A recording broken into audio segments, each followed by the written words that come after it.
Is this the answer as a Steelers fan you should want Ben for 3 more years at the helm? I'm not sure. And the reason why I'm not sure is because I don't believe that Big Ben Roethlisberger is sure.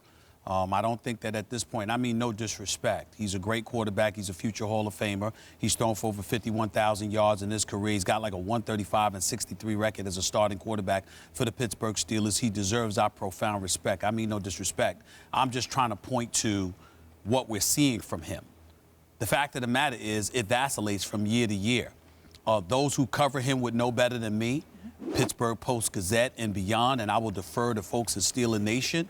What I would say to you, however, is that his interest appears to vacillate. And when your interest appears to vacillate and you're at that important of a position, certainly you want to go with Big Ben Roethlisberger if there's nobody else out there. Of course not, because he's better than most, even when there's a lot of folks out there.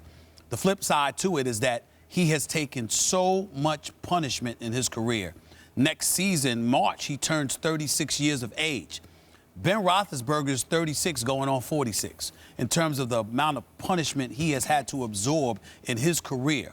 I think he has reached the point where we need to take it on a year-by-year basis with him because you don't know where his interest lies and you don't know how much more he can take because of what he has had to absorb throughout his career. When we talk about Tom Brady and Max talks about the cliff, you're talking about him because of his age. You're not talking about him because of the punishment that he has absorbed, because Tom Brady hasn't absorbed nearly as much punishment as Big Ben Roethlisberger.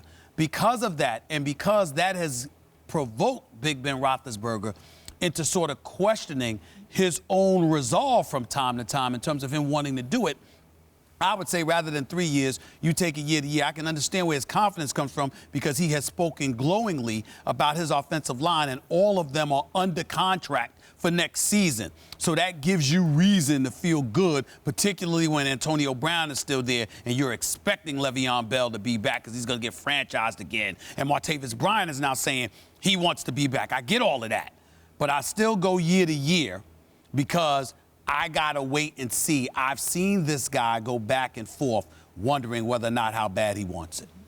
No, if Ben Roethlisberger says that he wants to play 3 more years, you give him the 3 years, and the reason you do is because even if you want to move on from Roethlisberger, Stephen A., you're not wrong. All 35-year-olds were not created equal, right? His 35 is maybe older than certainly Tom Brady's or someone like that because he has taken more punishment. You would think it stands to reason that he would decline sooner and maybe more suddenly, in fact, because of all the punishment. But, for example, this year, he was a top 10 quarterback in almost all the major important categories, statistical categories, QBR, yards, the whole thing. Top 10 quarterback. And he got better as the year went on, in fact. You can, look it up.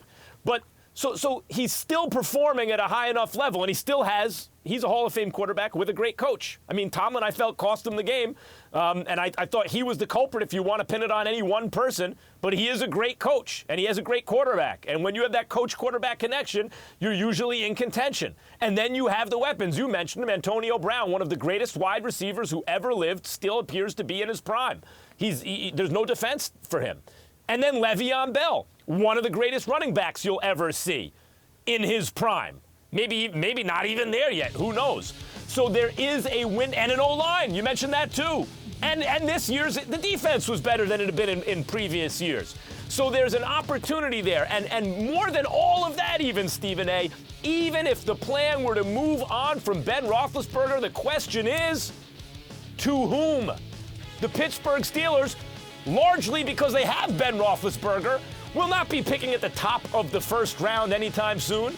That means a bottom of the first round draft pick, or in a later round, which will also be toward the bottom, draft pick, who you're going to have to develop. Deshaun Watson was the exception to the rule and is the exception to the rule. Dak Prescott, the exception to the rule. Carson Wentz, too. Most of the time that you're signing up for Mitch Trubisky. It's not going to be that year the guy is really good.